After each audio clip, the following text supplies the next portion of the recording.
एक बार फिर से आप सभी को संगम संग्राम एजुकेशन चैनल पर स्वागत है। आज के क्लास में हम लोग 10.3 को आगे बढ़ा रहे हैं। तो इसके पिछले क्लास में हम लोग 1 क्वेश्चन से लेकर 10 क्वेश्चन तक हम लोग देखे थे। तो आज के क्लास में हम लोग क्वेश्चन नंबर 11 से देखने वाले हैं। तो 11 नंबर सवाल से हम लोग चलिए स्टार्ट करते हैं। तो कह रहा है दर्शाइए कि दो शून्योत्तर सदिश वेक्टर ए और वेक्टर बी के लिए वेक्टर ए का magnitude into vector B plus vector B का मैग्नीट्यूड वेक्टर ए। उसके बाद दूसरा सदिश कह रहा है कि वेक्टर ए का magnitude vector B minus vector B का मैग्नीट्यूड वेक्टर ए परस्पर लंब है। तो लंब है तो हम लोग लंब दिखाने के लिए डॉट का मान 0 दिखाना होता है। यानी कि अगर कहे जाए कि वेक्टर ए है जो वेक्टर बी पर लंब है, यदि वेक्टर ए लंब है वेक्टर बी पर, तो कब लंब होगा? तो डॉट प्रोडक्ट का मान आपको क्या दिखाना होगा? 0। यानी डॉट प्रोडक्ट का मान यदि आप 0 दिखा देते हैं तो कह सकते हैं कि वेक्टर ए है जो वेक्टर बी पर लंब है। तो इतना लंब कब होगा? जब इतना का डॉट प्रोडक्ट का मान आपको 0 दिखाना होगा। तो चलिए हम दोनों का डॉट प्रोडक्ट निकालते हैं। यदि दोनों का डॉट प्रोडक्ट का मान 0 आ जाए तो हम लोग कहेंगे कि इतना वेक्टर है जो इतना, यानी वेक्टर ए और वेक्टर बी, शून्योत्तर सदिश वेक्टर ए और वेक्टर बी के लिए इतना का यदि डॉट प्रोडक्ट का मान 0 आता है तो इतना कहेंगे कि परस्पर लंब है, यानी लंब है। तो चलिए हम लोग आगे बढ़ रहे हैं।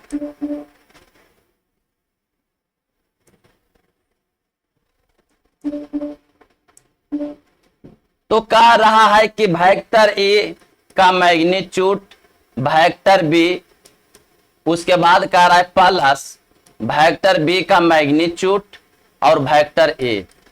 ये पहला हो गया और इसका जो डॉट प्रोडक्ट है इसके साथ, तो वेक्टर ए का magnitude vector B minus vector B का मैग्नीट्यूड वेक्टर ए पर लंब है। तो लंब है तो इतना और इतना का आपको डॉट प्रोडक्ट का मान 0 दिखाना होगा। तो चलिए हम लोग अब डॉट प्रोडक्ट निकालते हैं। तो वेक्टर ए में एक देखिए, एक बार एरा ने एरा से, एक बार एरा ने एरा से, एक बार एरा ने एरा से, एक बार एरा ने एरा से, एक बार फिर से हम लोग मल्टीप्लाई किसे करते हैं? डॉट प्रोडक्ट निकालने के लिए ध्यान दीजिए। तो एक बार वेक्टर ए का मैग्नीट्यूड वेक्टर बी में एक बार एरा से, फिर एक बार एरे में एरा से, फिर एक और बाद इसमें, इससे, इसमें, इससे। तो वेक्टर ए में वेक्टर ए से, तो वेक्टर ए के मैग्नीट्यूड का स्क्वायर, वेक्टर बी में वेक्टर बी से, तो हो जाएगा वेक्टर बी के मैग्नीट्यूड का स्क्वायर। फिर एक बार वेक्टर ए में यहां से, तब प्लस है माइनस है तो यहां आपको माइनस मिल गया।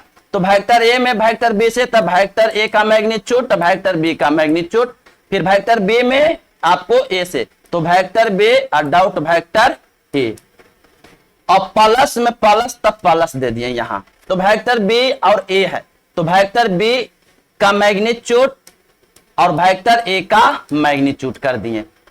उसके बाद यहां आपको क्या करेंगे? ए में बी से, तो आपको क्या हो जाएगा? Vector A dot vector B, और यहां प्लस माइनस तो यहां दे देंगे माइनस। वेक्टर बी में वेक्टर बी से, तब वेक्टर बी के मैग्नीट्यूड का स्क्वायर दे दिए, और फिर ए में आपको दे देना है ए से, तो ए वेक्टर ए के मैग्नीट्यूड का स्क्वायर हम लोग लिख सकते हैं। तो यहां से आपको क्या करना है? वेक्टर ए के मैग्नीट्यूड का स्क्वायर वेक्टर बी के मैग्नीट्यूड का स्क्वायर माइनस वेक्टर ए का मैग्नीट्यूड वेक्टर बी का मैग्नीट्यूड, बी ए के ए बी भी हम लोग लिख सकते हैं ए डॉट बी, क्योंकि हम लोग पढ़े हैं कि vector A dot vector B को vector B dot vector A लिख सकते हैं। यहां से vector A dot vector B को vector B dot vector A लिख सकते हैं, तब vector B dot vector A को ए डॉट वेक्टर बी भी लिख सकते हैं। तो यहां पे हम लोग vector B dot vector A को vector A dot vector B लिख दिए, प्लस इसको आगे पीछे कर सकते हैं। ए का मैग्नीट्यूड अलग, अब बी का मैग्नीट्यूड आगे पीछे, ए का आगे बी का पीछे। उसके बाद यहां हम लोग क्या करने वाले हैं? तो इसके बाद हम लोग क्या करने वाले हैं? तो A vector dot B vector minus, इसको आगे पीछे लिख सकते हैं, ए का मैग्नीट्यूड का स्क्वायर आगे और बी के मैग्नीट्यूड का स्क्वायर आगे।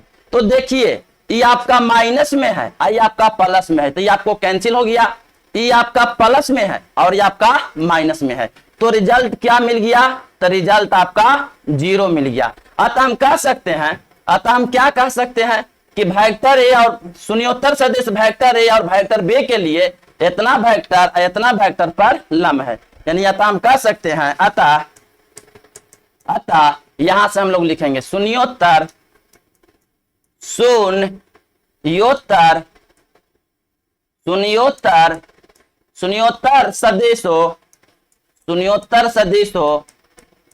सदिशों वेक्टर ए और वेक्टर बी के लिए, वेक्टर ए और वेक्टर बी के लिए वेक्टर ए का magnitude vector B plus vector B का मैग्नीट्यूड वेक्टर ए, और यहां कॉमा वेक्टर ए का मैग्नीट्यूड फिर कह रहा है कि vector B minus vector B का मैग्नीट्यूड वेक्टर ए पर लंब है, यही आपको दिखाना था, यही आपका आंसर यानी प्रूव्ड हो गया, यही आपका दिखाना था। यानी ये दोनों का जो डॉट प्रोडक्ट का मान था, वो दोनों का डॉट प्रोडक्ट का मान था 0 दिखाना था। अतः हम कह सकते हैं कि पहला है दूसरा पर लंब है, या दूसरा है जो पहला पर लंब है, यानी दोनों का डॉट प्रोडक्ट का मान 0 आ गया। तो यहाँ कहेंगे कि दो शून्योत्तर सदिश वेक्टर ए के लिए, वेक्टर ए तथा वेक्टर बी के लिए, यानी कि वेक्टर ए का मैग्नीट्यूड वेक्टर बी और उसके बाद वेक्टर बी का मैग्नीट्यूड वेक्टर ए, ये जो है इतना जो है वेक्टर ए का मैग्नीट्यूड वेक्टर बी और माइनस वेक्टर बी का मैग्नीट्यूड वेक्टर ए पर का है, लंब है। तो क्वेश्चन हम लोग चलते हैं अब 12 की ओर। तो चलिए नेक्स्ट क्वेश्चन 12 की ओर।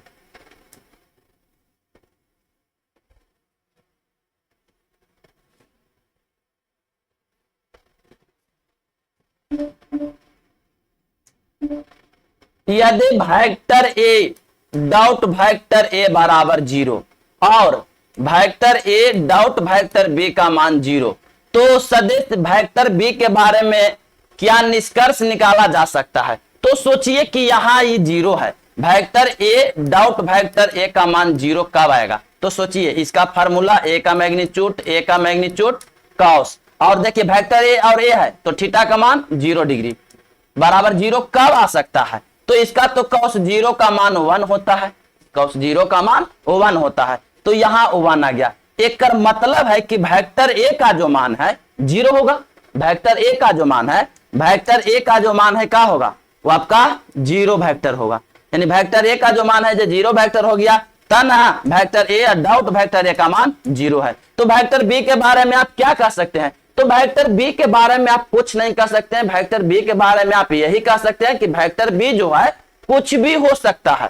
यदि वेक्टर ए 0 वेक्टर है तो देख लीजिए vector A dot vector B, तो वेक्टर ए का मैग्नीट्यूड वेक्टर बी का मैग्नीट्यूड cos थीटा, तो मान लिया जाए यहां 0 आ गया। यानी vector A dot vector B 0 कब आया, सोचिए। यानी एक मतलब वेक्टर ए का जो मैग्नीट्यूड है 0 और 0 में इतना से मल्टीप्लाई, तो आपका रिजल्ट क्या मिलने वाला है, 0। यानी हमने कह सकते हैं कि vector A dot vector B का मान भी 0 कब आ रहा है, यानी वेक्टर ए का जो मान है आपका 0 वेक्टर है। वेक्टर ए का मान जो है 0 वेक्टर है, वेक्टर ए का मान क्या है, 0 वेक्टर है।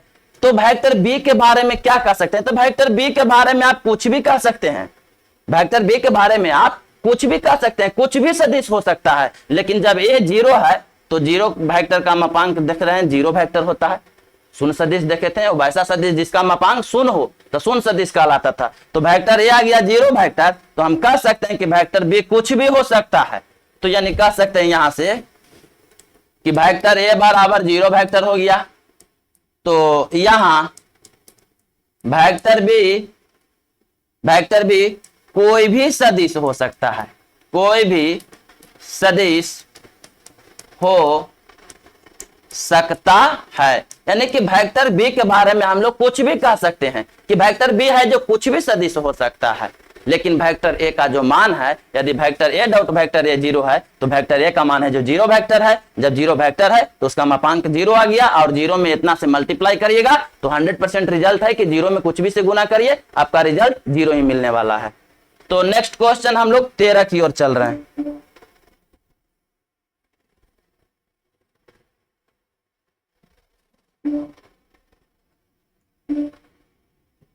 यदि vector A, vector B, vector C मात्रक सदिश है, इस प्रकार है कि vector A plus vector B plus vector C बराबर 0 वेक्टर, तो vector A dot vector B plus vector B dot vector C plus vector C dot vector A का मान क्या होगा। तो यहां देखिए वेक्टर ए और वेक्टर बी आपका क्या है, तो आपका यूनिट वेक्टर है, तो यूनिट वेक्टर का मैग्नीट्यूड 1 होता है, यानी वेक्टर ए, वेक्टर बी और वेक्टर सी यूनिट वेक्टर है, तो सब का मैग्नीट्यूड का मिलेगा आपका 1 के बराबर मिलेगा। तीनों सदिश यूनिट वेक्टर है, तो तीनों सदिश का मापांक है जो 1 के बराबर मिलेगा, तीनों का जो मापांक है वो 1 मिलेगा। तो यहां हम कह सकते हैं, चूंकि दिया हुआ है कि vector A plus vector B plus vector C, देख रहे हैं कि उसका मान है जो 0 वेक्टर, दोनों तरफ वर्क कर दीजिए, तो दोनों तरफ वर्क करने पर तो vector A plus vector B plus vector C का स्क्वायर बराबर 0 वेक्टर, तो इसका स्क्वायर कर सकते हैं, 2 बार डॉट भी करके करिएगा तो कोई दिक्कत नहीं, इसका स्क्वायर डायरेक्ट भी हम लोग कर सकते हैं।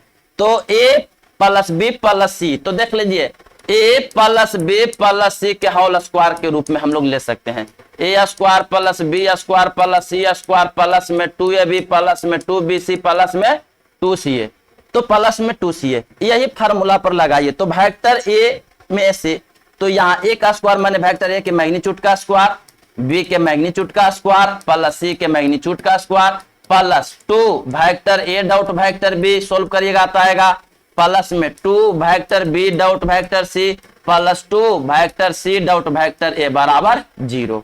तो इसका देख लीजिए, इसका मैग्नीट्यूड तीनों का 1, तो 1 का स्क्वायर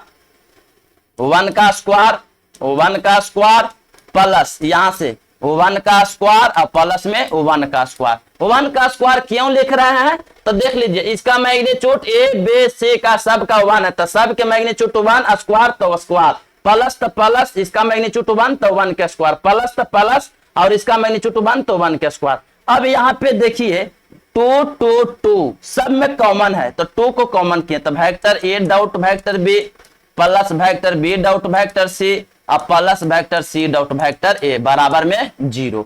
यहाँ क्या करेंगे 1 का स्क्वायर सबके 1 प्लस 1 प्लस 1 और प्लस में 2 into vector A dot vector B plus vector B dot vector C और प्लस में vector C dot vector A बराबर में 0।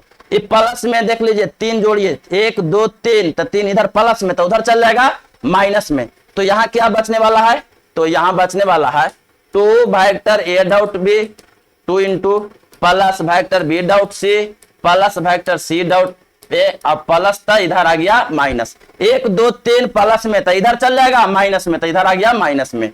तो यहाँ आपको क्या लाना है, vector A dot vector B plus vector B dot vector C और प्लस में vector C dot vector A, तो -3 है और ये 2 गुना में तो इधर आ गया भागा में, यानी इतना का वैल्यू जो है -3/2। तो vector A dot vector B plus vector B dot vector C plus vector C dot vector A का जो रिजल्ट मिला -3/2 मिला, तो यहां से इसका रिजल्ट आ गया -3/2। तो यहां तक आप लोग कंप्लीट कर लिए होंगे। तो चलिए अब हम लोग नेक्स्ट क्वेश्चन की ओर चलते हैं, यानी क्वेश्चन नंबर आपका 14 नंबर।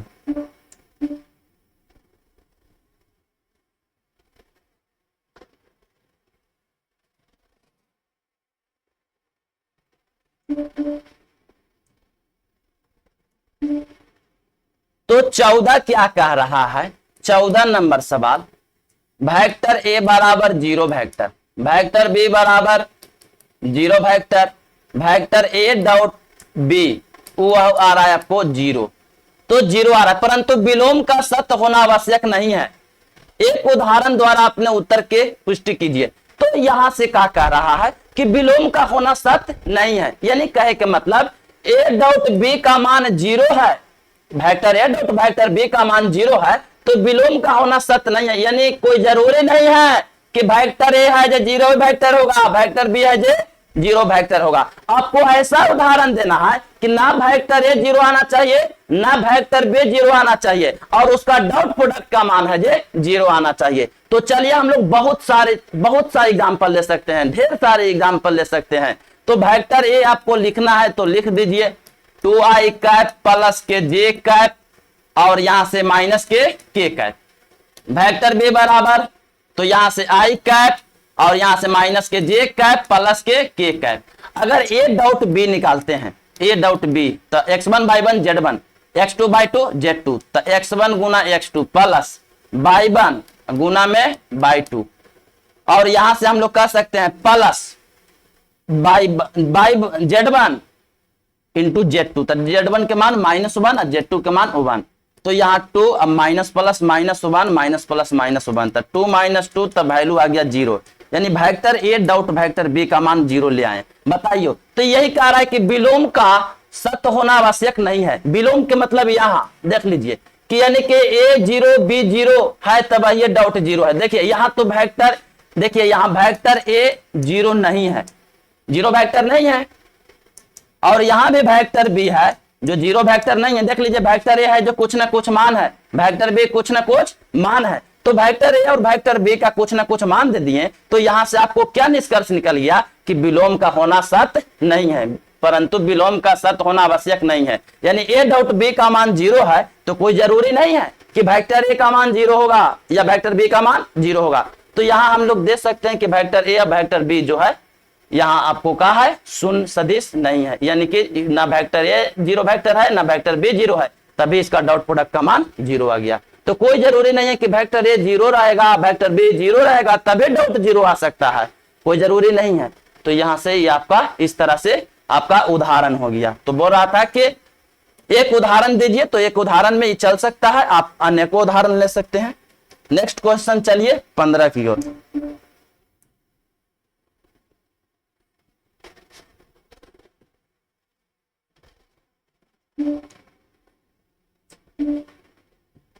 यदि किसी त्रिभुज एबीसी के शीर्ष ए बी सी क्रमशः है, तो एक त्रिभुज एबीसी है, आइए एबीसी लेकर के आते हैं। एक त्रिभुज एबीसी है, एक त्रिभुज एबीसी है और उसका शीर्ष हमने कोई देले है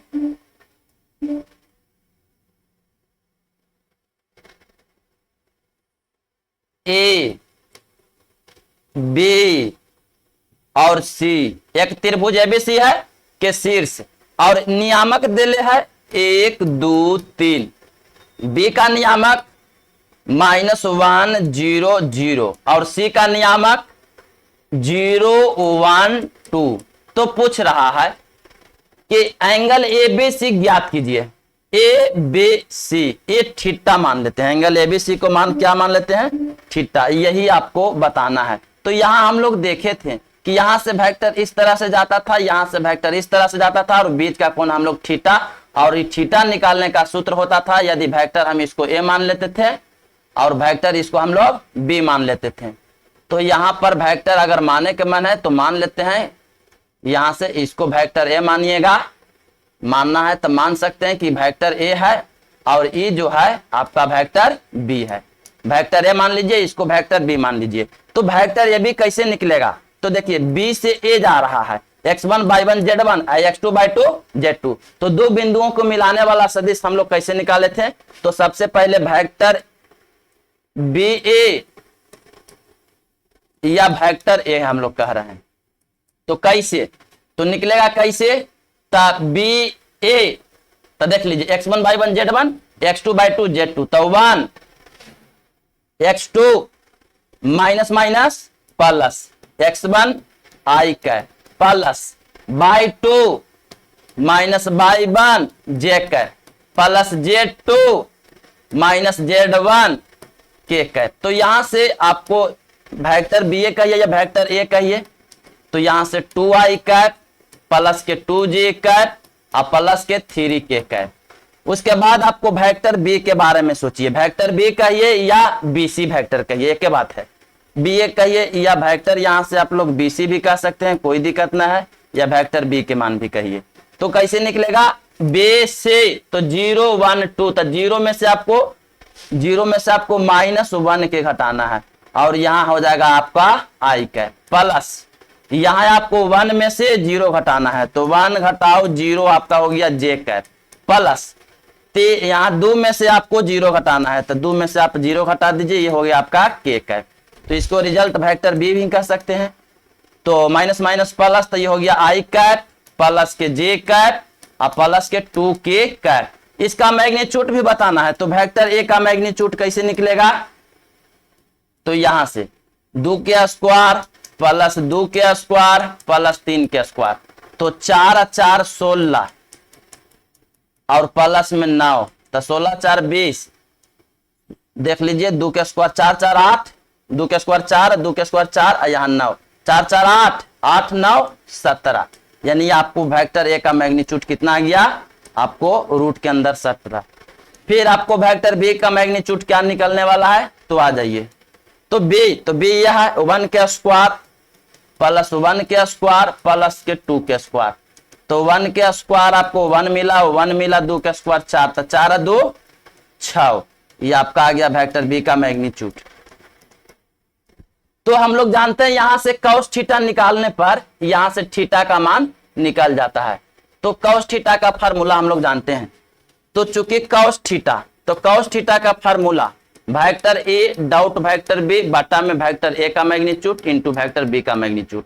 तो cos थीटा, तो vector A dot vector B मालूम नहीं है, तो निकालना है vector A dot vector B का मान। तो चलिए vector A dot vector B भी यहां निकाल ही लेते हैं। तो यहां से vector A dot vector B निकाल लेते हैं, vector A dot vector B. तो आइए x1 y1 z1 x2 y2 z2, तो 2 में 1 से गुना, तो 2 इंटू 1 प्लस यहां से 2 में 1 से गुना, तो 2 इंटू 1 प्लस 3 में आपको 2 से, तो 3 में इंटू 2 से, तो 3 into 2 vector A dot vector B का मान 2 में 1 से गुना 2, यहाँ भी 2 और 3 दूनी के 6, तो vector A dot vector B, तो 2 दूनी 4 6 10। तो vector A dot vector B का मान जो आपको आ रहा है आपका 10 आ गया। और वेक्टर ए का मैग्नीट्यूड आपको कितना आया है, रूट के अंदर 17, वेक्टर बी का मैग्नीट्यूड रूट 6 आया है। तो और vector A dot vector B का मान 10, इसी चीज को आपको वैल्यू रखना है, बस आपका आंसर आ जाएगा। तो यहाँ vector A dot vector B 10, vector A का मैग्नीट्यूड 17 रख दीजिए और वेक्टर बी का मैग्नीट्यूड आपको मालूम है कि 6 है। तो cos थीटा तो 10 और यहां मल्टीप्लाई कर दीजिए। तो हम लोग जानते हैं कि रूट ए में गुना रूट बी से करते हैं, तो रूट में अंदर ए गुना बी लिख सकते हैं। तो यहां से 6 में 7 से, तो 42 के 2 हासिल 4, तो 6 व 4 10, 102 आ गया। तो यहां से हम लोग क्या करेंगे, तो यहां से थीटा बराबर इधर फंक्शन है, तो इधर आपका इनवर्स हो जाएगा, cos इनवर्स 10 बटा रूट अंडर 102, यही आपका आंसर आ गया। यानी क्वेश्चन आपका 15 है जो खलास हो गया। यानी अब हम लोग क्वेश्चन 16 की ओर बढ़ते हैं। और सभी सब्जेक्ट को आप ध्यान से पढ़िए, बोले थे कि आप मैथ है, फिजिक्स है, केमिस्ट्री है, बायोलॉजी है, हिंदी है, इंग्लिश है, उसको सभी विषय को ढंग से पढ़िए, घरे बढ़िया से मेहनत करिए और सभी सब्जेक्ट पर समान टाइम दीजिए। और आपको 2025 में बेहतर से बेहतर रिजल्ट लाना है, तो आप बढ़िया से अच्छा से पढ़ाई करिए, समय को व्यर्थ ना करिए।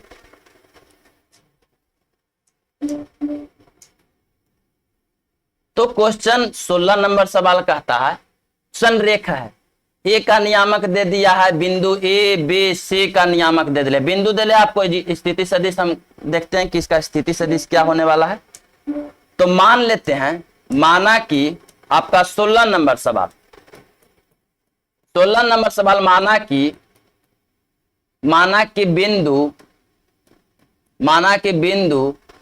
या बिंदुएं ए बी तथा सी जिनकी स्थिति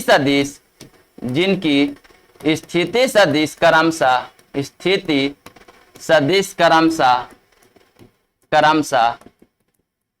ओए वेक्टर,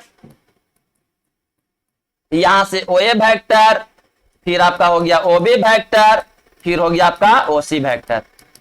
तो यहां से एकरा में आपको स्थिति सदिश बताना है, तो यहां बिंदु दे ले है, तो आई cap plus K 2j cap plus के 7k कैप। स्थिति सदिश के बारे में हम लोग चर्चा किए थे। ये बिंदु रहता था, इसमें आई कैप, इसमें j कैप, इसमें k कैप से गुना करके जोड़ के लिख देते हैं। तो b का स्थिति सदिश OB वेक्टर, लेकिन केकर सापेक्ष, O के सापेक्ष। तो 2i कैप, इसमें i से, इसमें j से, इसमें k से गुना करके लिख देते हैं, प्लस 6j कैप प्लस के 3k कैप। यहां से तो 3i कैप प्लस के 10j कैप माइनस के k कैप। अब हम लोग ए बी वेक्टर कैसे निकालते थे, तो ए बी वेक्टर के बारे में हम लोग सीखे थे। ए बी वेक्टर के बारे में हम लोग क्या सीखे थे कि ए बी वेक्टर यदि निकालना हो तो पिछला के स्थिति सदिश में से अगला के स्थिति सदिश घटा देते हैं। जैसे पी क्यू निकालना है तो O Q vector minus OP vector. M N vector निकालना है, एम एन, तो आपको क्या करना है, O N vector minus O M vector. तो यहाँ ए बी वेक्टर कैसे, तो O B vector minus O A vector. तो A B vector, O B vector के वैल्यू आप रख दीजिए, ये वाली 2i कैप प्लस के 6j कैप प्लस के 3k कैप। यहाँ आपको रख दिए A B O B vector minus O A ऊपर वाला, तो i cap minus K plus K 2j cap और प्लस के 7k कैप घटा दीजिए माइनस करके। तो यहाँ से 2i cap 6j cap plus के 3k कैप माइनस के i कैप माइनस के 2j कैप माइनस के 7k कैप। तो यहाँ माइनस से हम लोग सभी टर्म में मल्टीप्लाई किए, माइनस से सभी टर्म में मल्टीप्लाई किए, तो सब प्लस था सब माइनस। अब देखिए 2i cap minus i cap तो एगो बच गया, 6 गो में से देख लीजिए 2 तो 4 गो बच गया, और यहाँ से 3 में से गया माइनस 7 तो माइनस के 4 बच गया। यहाँ से इस तरह से मिला। तो यहाँ से देख लीजिए, यहाँ देखिए ये 3 है, ये आपको माइनस के कितना है 7 है। तो माइनस के जब 7 है, तो माइनस के जब 7 है तो यहाँ से हम लोग कह सकते हैं कि माइनस 7 में से प्लस 3 तो माइनस 4, यानी ए बी वेक्टर आपका निकल गया।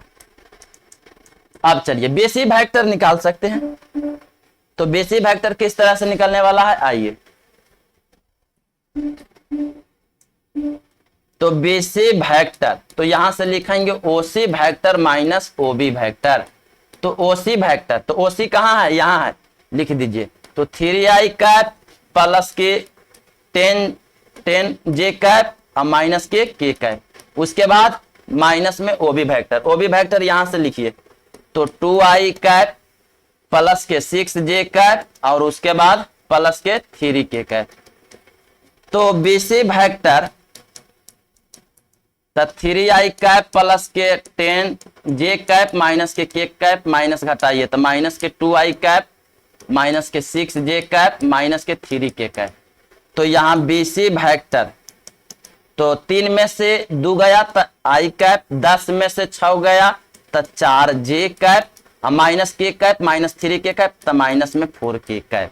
यानी कि वेक्टर ए बी और बराबर हो गया वेक्टर बी सी। तो यहाँ हम लोग जानते हैं कि संरेख या समानांतर के, तो पढ़े थे कि वेक्टर ए बराबर लेमडा वेक्टर बी। तो वेक्टर ए अगर हम मान लेते हैं, वेक्टर ए मान लेते हैं ए बी वेक्टर को, और देख लीजिए वेक्टर बी मान लेते हैं बी सी वेक्टर को, तो वेक्टर ए बराबर हो गया वेक्टर बी के। देख लीजिए वेक्टर, चूंकि कहेंगे कि वेक्टर ए बी है जो बराबर है वेक्टर बी सी के, बराबर है वेक्टर बी सी के, अतः हम कह सकते हैं कि वेक्टर ए बी जो है बराबर है वेक्टर बी सी के। तो वेक्टर बी सी में लेमडा का मान क्या होगा, तो कुछ नहीं तो 1 होगा, लेमडा का मान 1 है। अतः हम कह सकते हैं कि यहां से कह सकते हैं, अतः बिंदु ए के नियामक कितना, बी के नियामक कितना तथा सी के नियामक कितना क्या है, संरेख है। अतः बिंदु ए के नियामक कितना, बी के नियामक कितना, सी के नियामक कितना क्या है, संरेख है। अतः हम लोग कह सकते हैं, अतः बिंदु, अतः हम लोग कह सकते हैं कि बिंदु, अतः बिंदु ए के नियामक 1 2 3 1 2 7 है, 1 2 7। बी का नियामक आपका क्या है 2 6 3 तथा सी का नियामक कितना है जी, सी का नियामक 3 10, उसके बाद -1 क्या है, संरेख है, संरेख है। यदि यहां से नहीं आपको दिक्कत है तो आपको एसी वेक्टर भी निकाल सकते हैं। चलिए एसी वेक्टर आपको निकालने से क्या फायदा होगा आइए बताते हैं।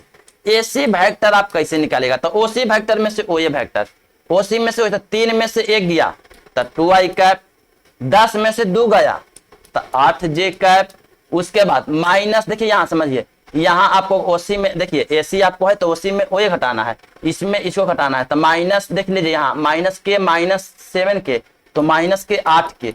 यदि आपको यहां से आपको 2 है देख लीजिए ओसी में से ओए घटाना है तो एसी वेक्टर को आप यहां से 2 कॉमन कर लीजिए तो आई वेक्टर प्लस के 4j वेक्टर माइनस के यहां से 4k वेक्टर भी लिख सकते हैं। तो एसी वेक्टर यहां से 2, यहां देख लीजिए या तो वेक्टर ए भी लिख दीजिए या तो वेक्टर बीसी लिख दीजिए, या तो वेक्टर ए भी लिख दीजिए या तो वेक्टर बीसी लिख दीजिए। तो वेक्टर ए भी हम लोग लिख सकते हैं। तो देख लीजिए वेक्टर एसी है जो लैम्डा टाइम्स है वेक्टर ए बी के, तो अतः भी इस तरह से भी हम आपको साबित कर सकते हैं, इस तरह से भी साबित कर सकते हैं। यह वेक्टर ए बी है जो वेक्टर बीसी के बराबर है तो लैम्डा का मान कुछ ना तो वैल्यू 1 है।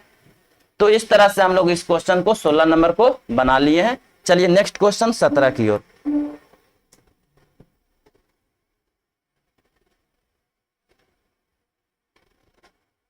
नेक्स्ट क्वेश्चन 17 की ओर।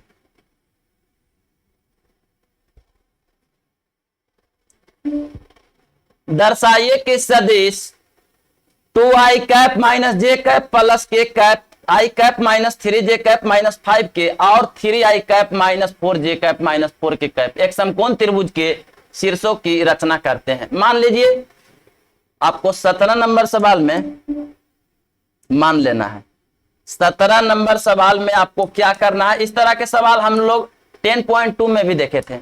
वेक्टर ए बराबर तो 2i कैप, उसके बाद माइनस के j कैप, उसके बाद k कैप। वेक्टर बी बराबर तो यहां से माने थे i कैप माइनस के 3j कैप और माइनस के 5k कैप।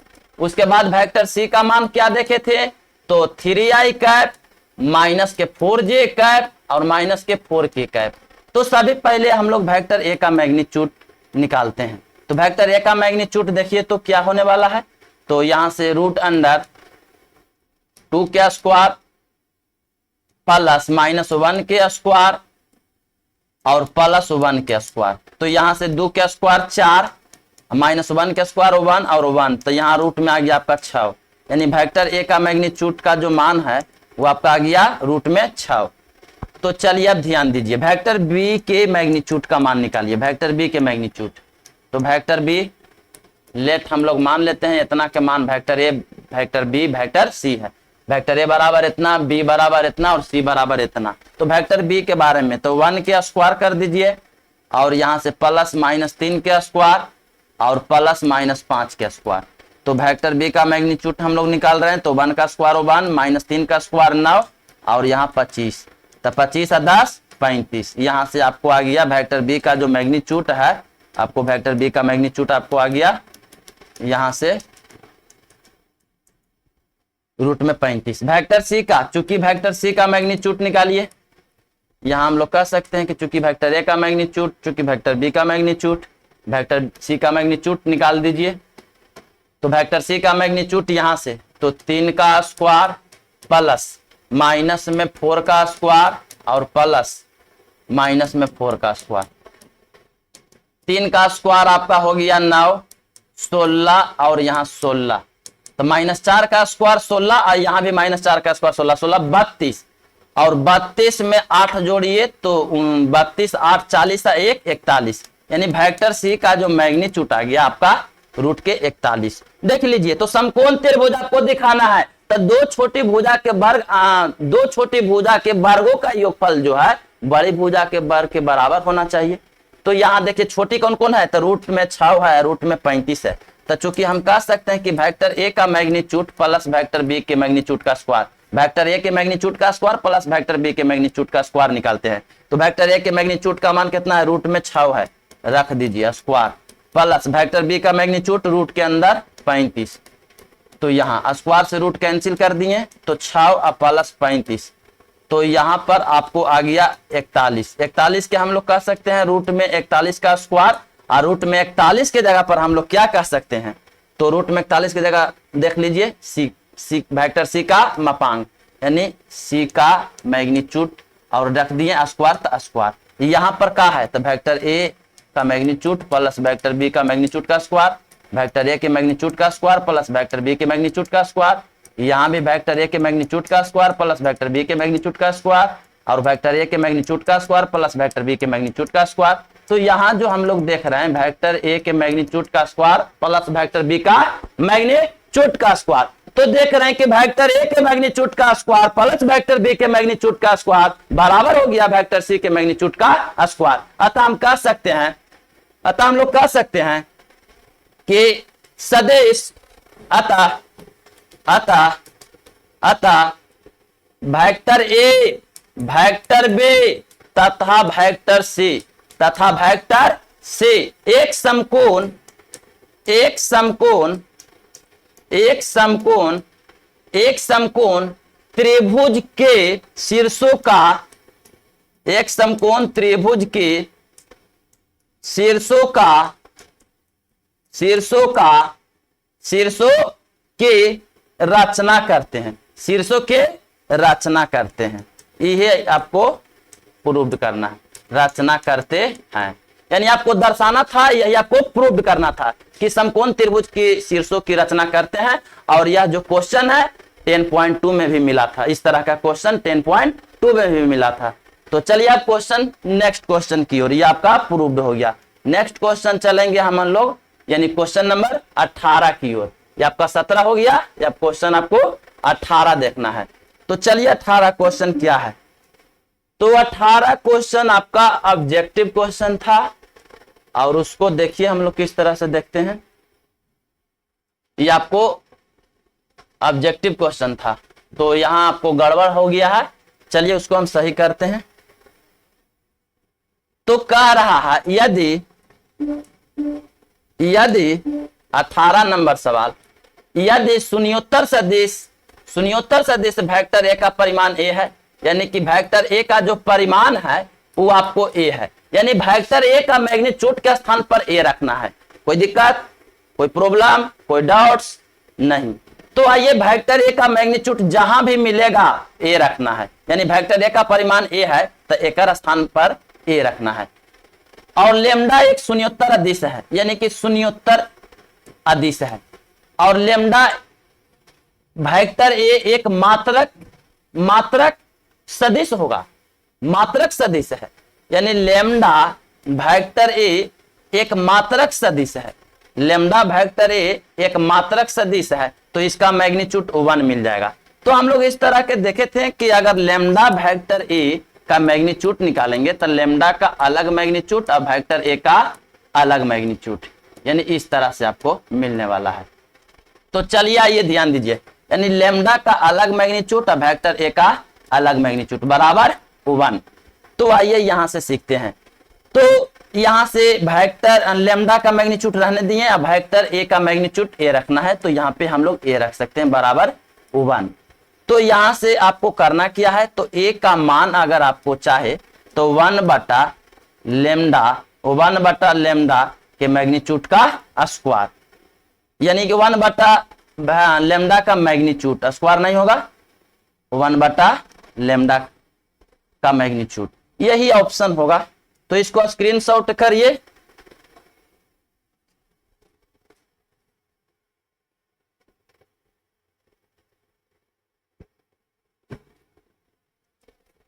तो आज का क्लास आपका चैप्टर है जो कंप्लीट हो गया। यदि वीडियो पसंद आया हो तो आपको कुछ नहीं करना है, बस सब्सक्राइब और लाइक करना है। और कमेंट बॉक्स में कुछ यदि दिक्कत हो तो आप लिखिए कि हाँ सर यहाँ आपको प्रॉब्लम है। ठीक है, धन्यवाद।